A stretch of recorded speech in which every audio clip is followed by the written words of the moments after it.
The number of coronavirus cases across the world continue to climb. More than 3 million people have been infected and nearly 250,000 have lost their lives. What started in China quickly moved to Europe before engulfing the United States. But one part of the world has been largely spared. Although the number of COVID-19 cases and deaths remain relatively low in Africa, the United Nations and other aid groups warn that the continent's fragile health system could make it the world's next epicenter. Let's take a look at this report.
And joining me to discuss what's at stake for the continent from Nairobi, we have Liz Nganga, who is a researcher on Turkey-Africa relations.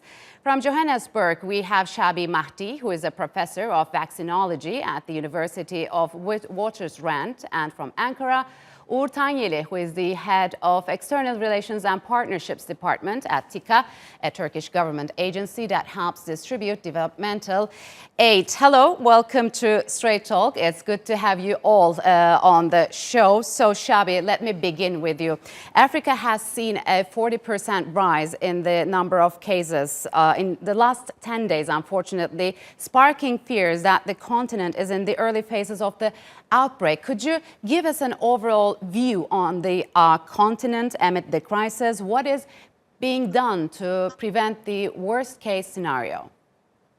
So good day to you. So thank you for having me. So I think the reality is that much of the increase in terms of number of cases is largely driven by the increase that's emanating from South Africa. And there's a reason for that. And the basic reason for that in South Africa over the past 12, 15 days, there's been an escalation in terms of the number of testing that has been done.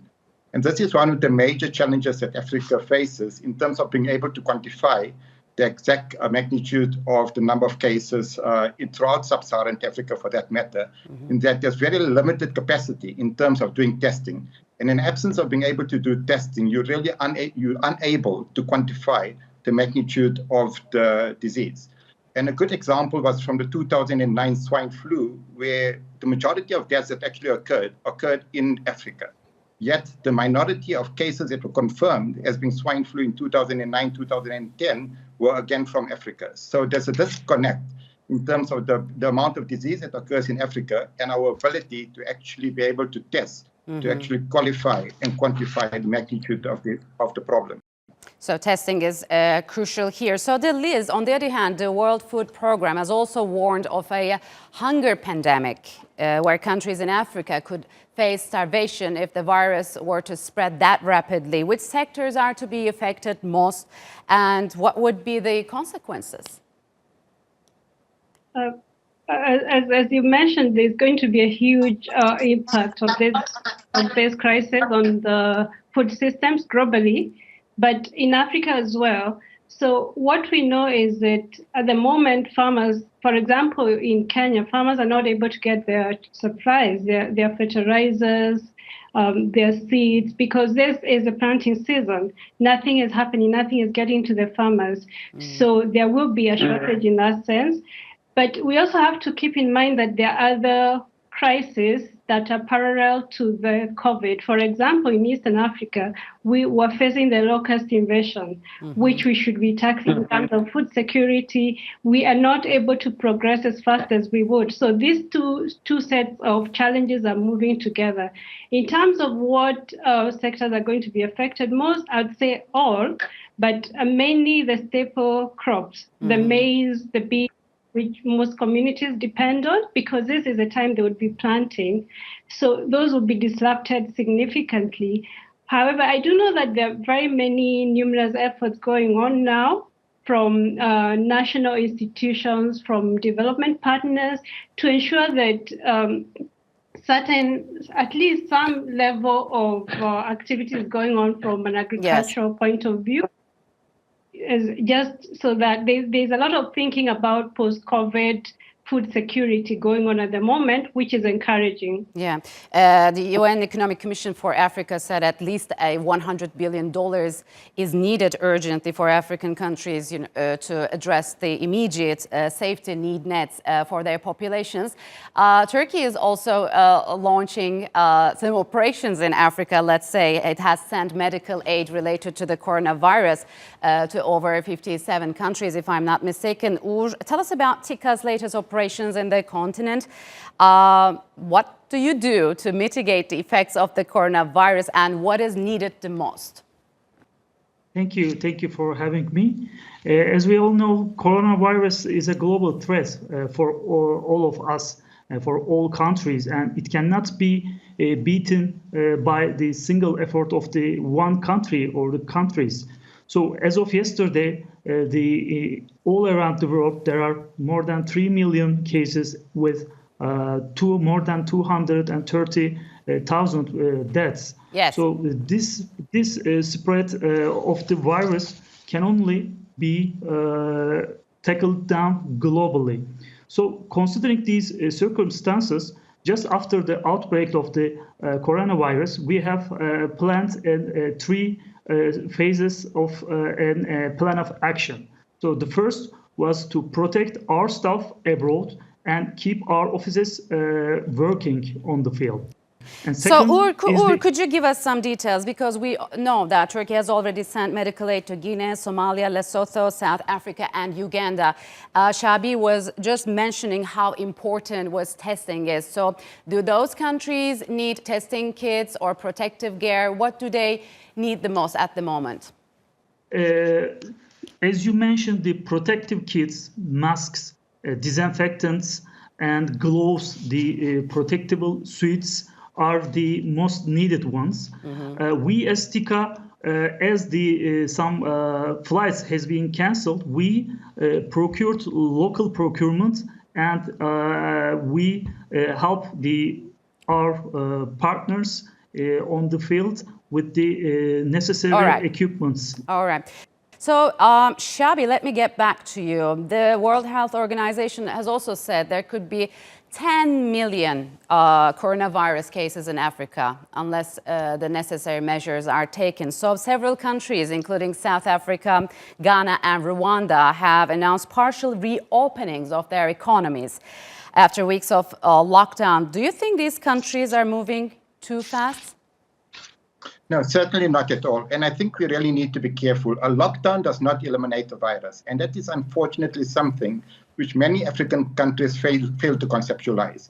There's a very specific purpose to a lockdown. The lockdowns that we're seeing in Europe is very different from the reasons for the lockdowns we're seeing in Africa. In Africa, there's a false belief, unfortunately, that the lockdown is going to eliminate the virus. At the early stage of the epidemic, a lockdown has got specific sort of purposes. The one is to sort of try to reduce the community transmission. The second is to give healthcare facilities an ability to scale up their preparedness. And the third and most important part of it is to be able to identify infectious cases, put them into isolation, trace their contacts, and put their contacts under quarantine. Now, the third is probably the most important part of it. And as I mentioned, in the absence of being able to test, you're not able to actually implement the third part. So the lockdown, in fact, in many African countries, as you heard before, is actually causing greater harm than good. right? In the absence of doing what you're supposed to do during a lockdown, it does not achieve anything. So the phasing out of the lockdown, in fact, many countries in Africa should not have adopted the lockdown.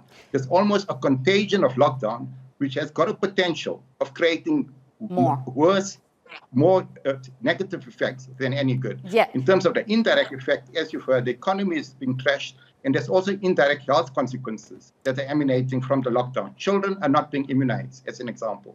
Okay. So, Liz, would you agree that? Because as Shabir just mentioned, this lockdown has put tremendous strain on the economies where millions of people just survive off their daily wages. Could you talk about how these lockdowns have affected African countries economically and what's the way out?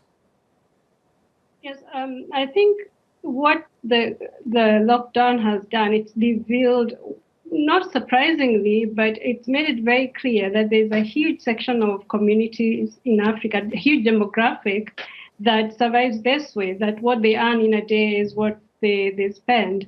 And that group of people has been very, very much affected. Now, on the other hand, is that it has revealed the ingenuity, the human strength among people. And we're seeing an emerging, of course, there are people who are suffering very significantly, and it's very clear and it's very well reported. However, we've seen a lot of people who are being resourceful and doing what is being called the lockdown hustles, just trying to be innovative and to work around the problem. Now, what I think post-COVID, all of us, we must evolve. And I think one of the lessons that we need to take forward is that we must invest in people. Countries like Turkey and other development partners of Africa, this is a time to start investing in people. By that, I mean invest in our scientists, invest in training more young people to become scientists, to become innovators, to become entrepreneurs, invest in people to translate the latent capacity in them into enterprises so that they do not have to depend on a factory or, an outlet for their survival, because the human strength is there. Yeah, Turkey has deep-seated relations with Africa culturally and historically.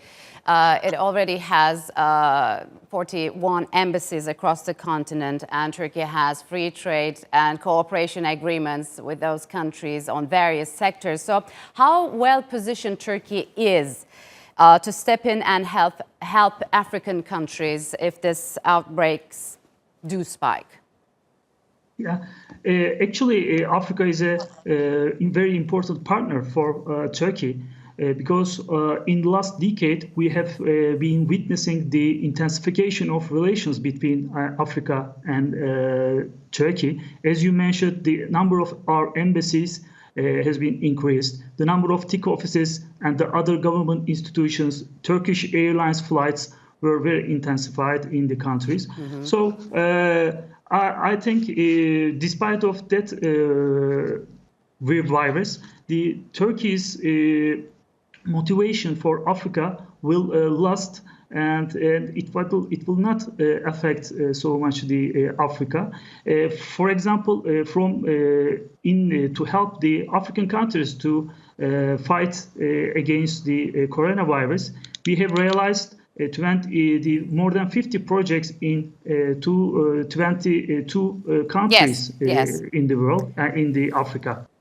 Yeah, and this currently, we know that, as you have written in one of your articles, Turkey is ranked second after the US in terms of the volume of development aid to Africa. But what should be done further to attain sustainable development and lucrative trade ties for both sides moving forward? So yes, it's true. And the indicators like the number of embassies, the number of airlines, the volumes of humanitarian aid do speak in favor of Turkey.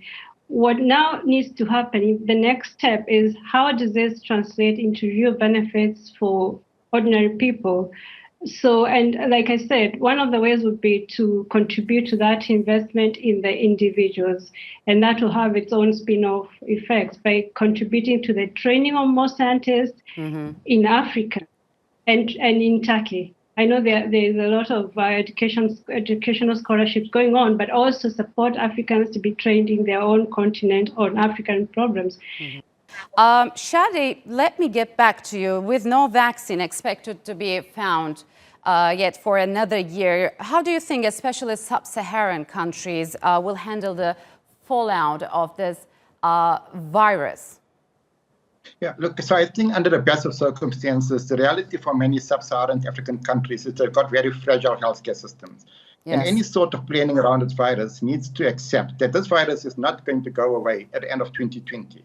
In fact, if anything, this virus is going to be with us for the next 2 to 3 years. And that is the experience from previous pandemics, including the 1918 pandemic, is that you get multiple waves of the virus before you get sufficient number of people in a community that has sort of developed immunity and which impacts on ability of the virus to transmit. So whatever is done now can't be done for the next 2 to 3 months. The planning cannot be for the next 2 to 3 months. That will miss the target. The end game here is how are we going to mitigate the full effects of this virus in resource-constrained countries over the period of the next 2 to 3 years. Yes, all right. I'm afraid we're out of time. Thank you for joining us on Straight Talk. Appreciate it a lot.